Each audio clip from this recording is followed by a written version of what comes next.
So I'm back at this. This is the Bullett engine. Another day. So what happened when I stopped filming last time was my crank was bad, so I had to get myself a crank. So this is what I ended up with. Right here, I bought a rebuilt ADR crank. So I think, let's see.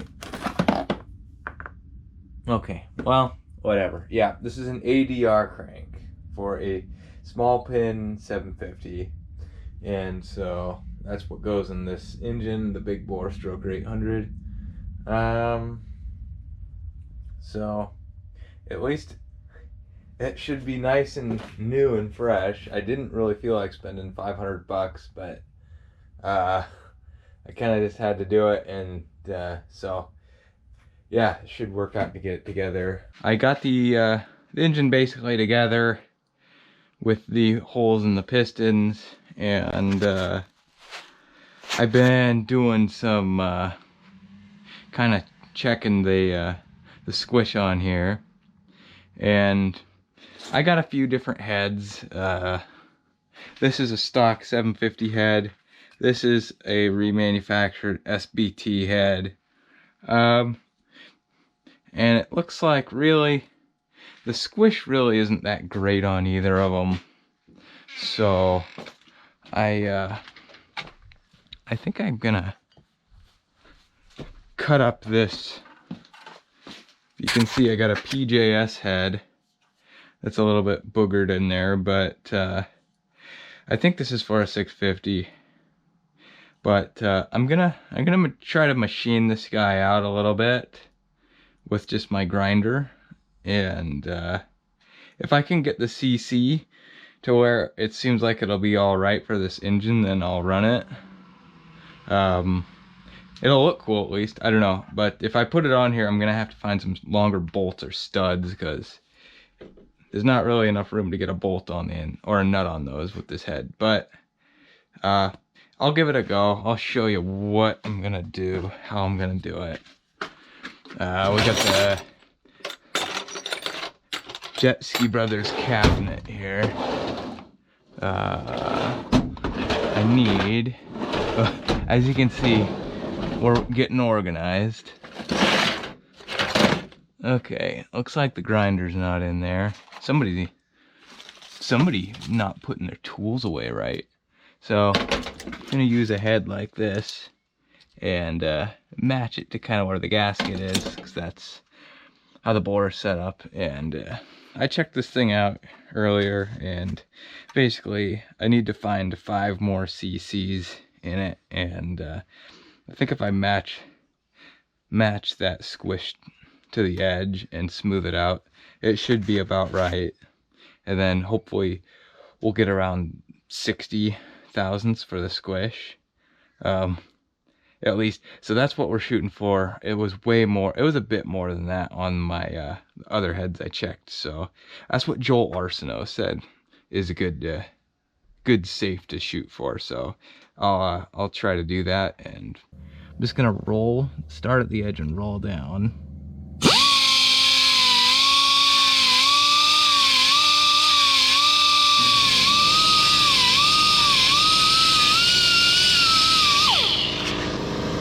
Basically, I just got to get that the whole way around to get the shape, and then after that I'll start cleaning it up with different discs.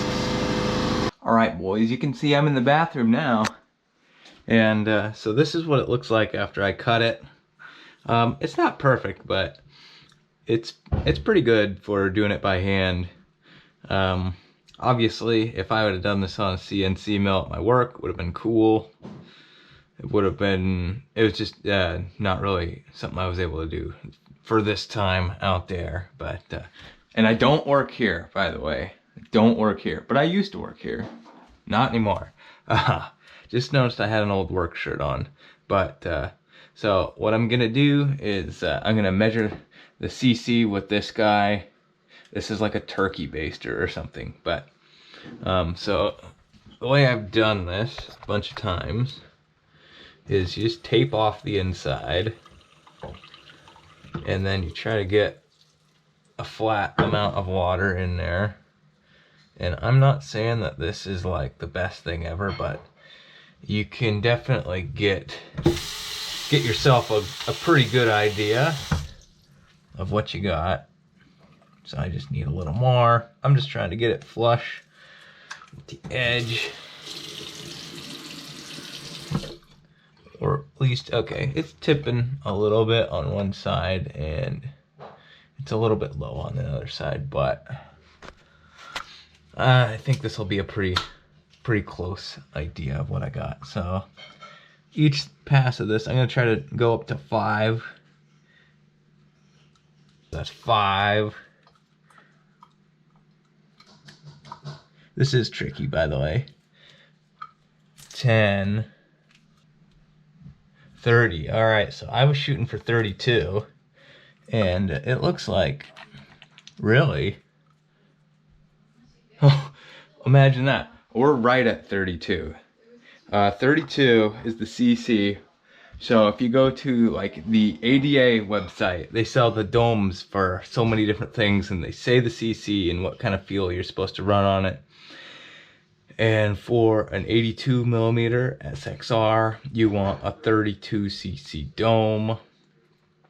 And yeah, so that's right at 32. Obviously, there's a head gasket on here, and really, the way I'm measuring it isn't really that. It's not accurate enough to really take that into consideration. I mean, maybe, but you'd have to be really careful with it. And this is as close as I care to really get. But yeah, so this is how you can see it was before. And after I took it to the lip, that's 32 cc. So hopefully gonna get the squish for it right where I want it by doing this. So I'm just gonna do this real quick. I'm not gonna nut and bolt you through every little thing. So, but I'm just gonna give you my assurance. We're putting this in with the anaerobic grease. So another thing I just remembered, it is tunnel ported, as you can see, not by me, and she's got some epoxy in there too. So this was probably a pretty gnarly race engine back in the day. The guy I bought it from, he told me that him and his brother used to race the pro class back in the day against Jeff Jacobs or whatever, even though I think this guy was an X2 guy, and Jeff Jacobs was not a guy that raced X2, as far as I know. But anyway, yeah. So this had to be a pretty gnarly setup back in the day. And who the heck built 650s like this? I mean, you'd only see something like this before 750s came out, I'm pretty sure. So this looks pretty stinking old school cool with that head on there. So I got this old filter, K&N style. This is kind of like what every PJS engine in the 90s was rocking. I think I might put that on there. It looked cool anyway. But yeah, that with a dry pipe on there, I like it. At least the engine will look cool. But yeah, so I was checking the squish on this guy, and I was checking the squish on my SXR engine, and the SXR engine was like from 90 to 70 thou squish, and I think this thing was like 120 to 70. So I can take the base gaskets out of this thing and just run the anaerobic grease, and then that should put my squish down to like from 30 to I think either 70 or 80. So it'll at least be like it's better. I don't know. I think maybe that's the reason this engine never really was hot off the bottom, is because maybe it just doesn't have that great a squish for it. So I'll probably do that, and you'll hear about it. But yeah, so I'm kind of curious how the pipe is gonna line up with this thing being taller, but it can't be as bad as it was in the on the DASA engine. So we will see, but I'm wanting to try to get this thing built and in the Bullett this weekend, and so we'll do it. All right, guys, check it out. That is what's going in the Bullett. Not bad, eh? Sure looks cool here. Gosh, these filters always suck to put on, though. If anybody's had one of the dual filter K&Ns, oh, these holes are always like way too small and it sucks. But again, it will look cool.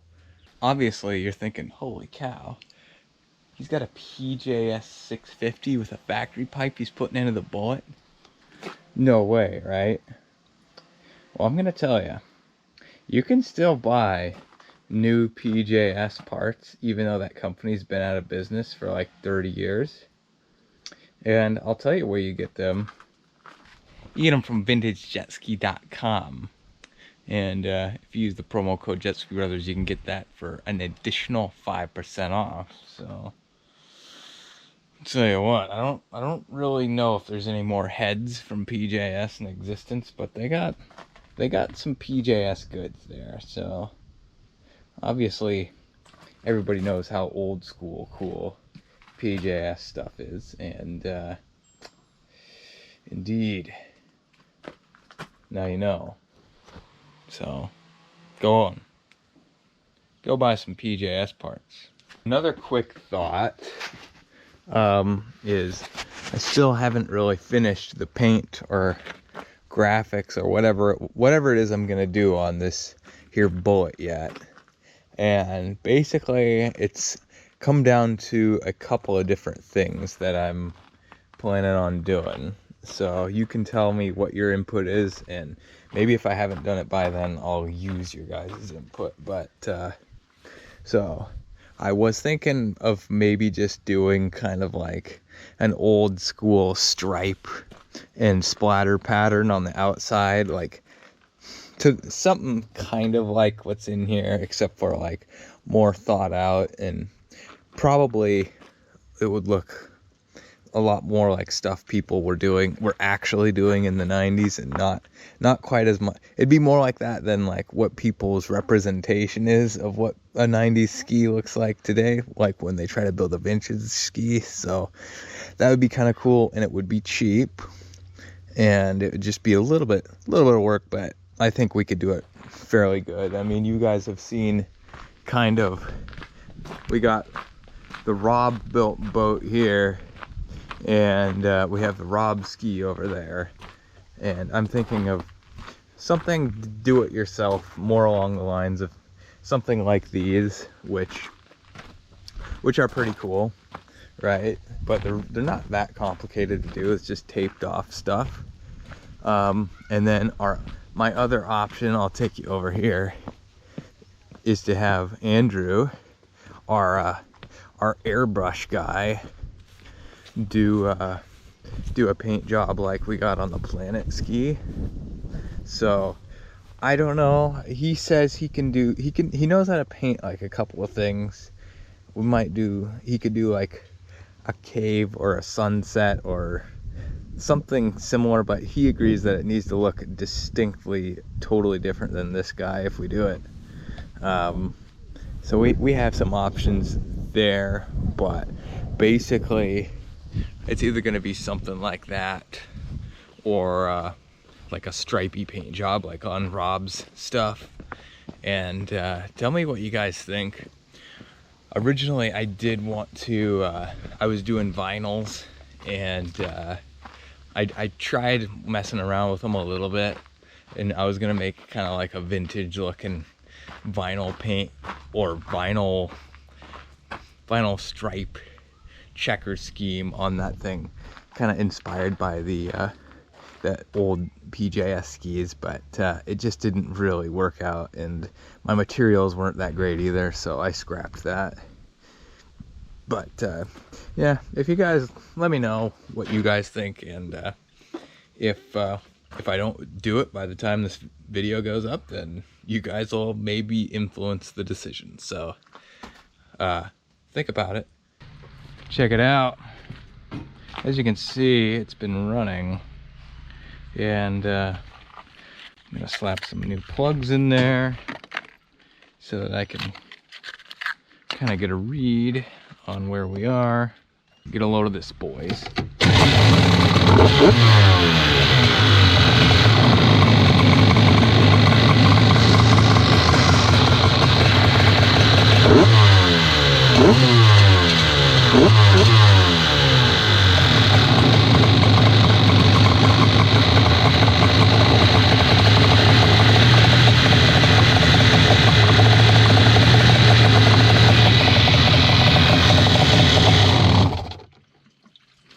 Oh, heck yes, people. So I've been tuning the carburetors on this thing, and obviously you can't really get to them very good with the flame arrestor on there, so they're off for now, and I'm just gonna take it for a spin and see how it is. I got them fairly close, I think, to where I want them, so yeah, hopefully we don't want to suck up any water into the engine, and this hood might not be the best sealed off thing, so I'm gonna be careful with it. Drama is unfolding, and I'm gonna try to capture it if I can. While I was busy setting up primer kit on the Widow Raider, I was gonna go out with Jacob, and he was out by himself with the Bullett racing ski, which constantly has trouble, and apparently he sank it while he was out here by himself.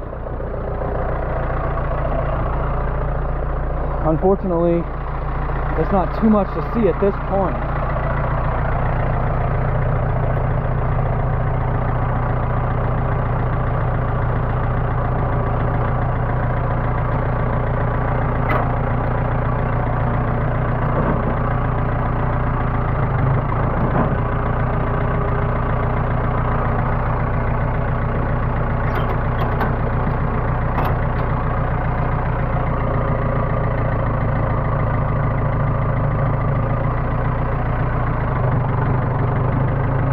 Pulling it up onto land now.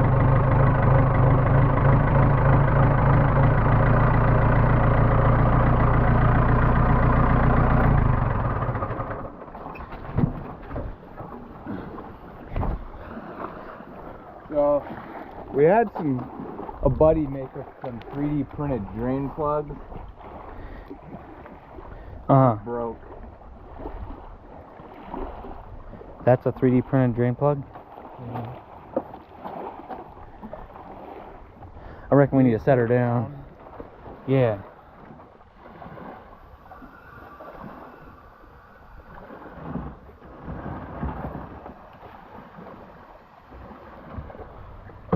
Oh, it's really unfortunate that I wasn't down here. Yeah. I was freaking monkeying around with the primer system on the Widow Raider. Ah, yep, there she is, all full of water. So all of the teeth are broken off of the drive couplers. How is that possible? You know, everybody's gonna have some suspicions right now, but it's super hard to look at it when it's full of water and you can't put the handle pull all the way up. And I'm really not happy about this. And you can take that for that. Oh, I believe you. We'll just pick up the front end so that it drains a bit faster. Or Jacob will swing it around to the side. Maybe you should back up.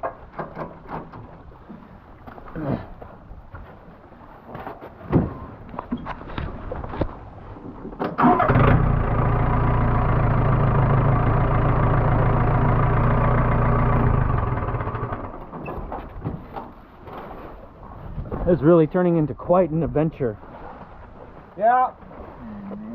Jacob hates it when I put the camera in his face when he's kind of upset. He's actually, well, guys, he's playing it pretty cool. Does it suck when crap doesn't work? He's playing it pretty cool right now, to be honest with you guys. So, give this video a thumbs up if you can imagine what kind of self-control it takes not to swear right now for him. Yeah, Jacob hates it when this stuff happens and we're filming him. Jason And that's likes why it, I though. go to vintagejetski.com and I use the code JetSkibrothers. Oh my gosh, I told you guys they would have some jokey ones. Man, I'm gonna tell you guys, sometimes when like you're in the doggy dung, just those positive vibes from other people do not make you feel better. Wow.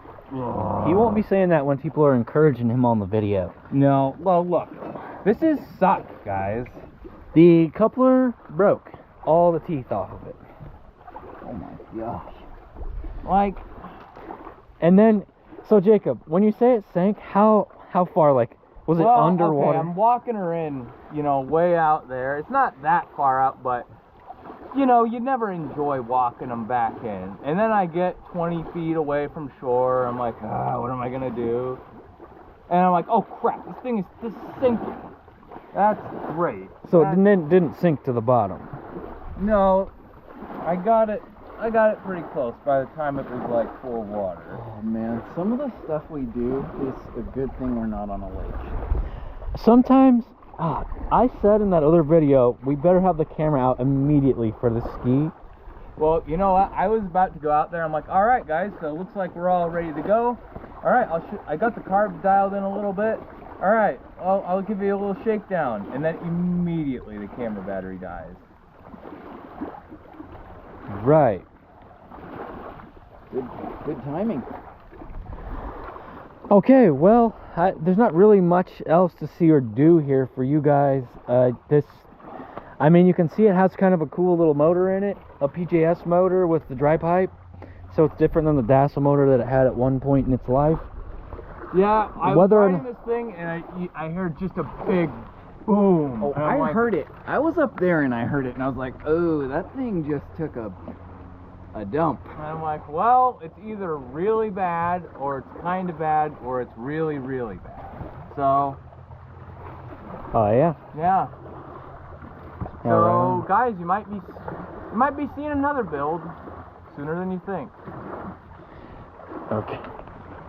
And as the sun sets on another project, so we move on.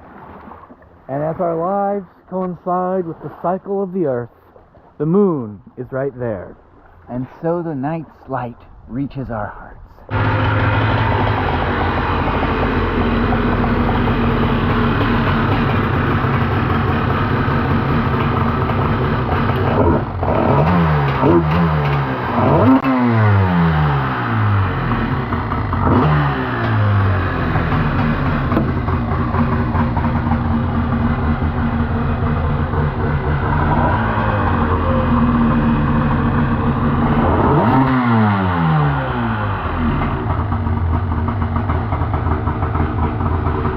Well, at least the motor sounds cool. Yeah. He's got some driveline issues, so that motor's actually got to come When I out. just started it up, the little plastic guard on the drive coupler wasn't broken before. Now it was. Now it broke. So maybe something flung off and broke it. So I might be really lucky that it didn't hit me in the face. Ah, yes. That does sound good that it didn't hit you in the face. Yep. Yeah, see, something good happened. You didn't die. You know, like I said earlier in the videos, you know, if it sucks, this looks cool. Right, the PJS head and the big old dry pipe and all that crap. I put these on there because you can't even get to the screws with that old school air filter on it, so yeah. That's how it is. Another awesome stand-up ski of Jacob's that works awesome and doesn't end horribly. Yeah. One of these days, one of these awesome stand-ups is going to get out there and shred. And I think it's called the Sea Rat. Yep. It doesn't need any work. All it needs is a battery. Yeah, right. And all it needs. Yeah, right. A battery and some gas. It'll still work. It'll still work. Kind of good-ish. Oh, man.